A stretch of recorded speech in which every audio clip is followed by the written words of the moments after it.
Dalawa, maglilingkod sa Diyos, maglilingkod sa ibang tao. Kaya, we appreciate may mga politician tayo dito.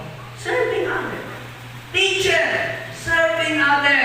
Nagtatrabaho ka sa company, may boss ka, serving other.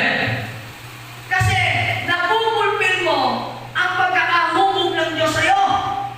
Amen? Amen. Amen? Amen. Skills, ability, nagagamit mo, ibig sabihin, fulfill ng Diyos sa'yo. Na nandito sa mundo ito, serving God, nalimutan lang ng tao. Yun, yung kay Elvis na naman, naglingkod lang sa tao.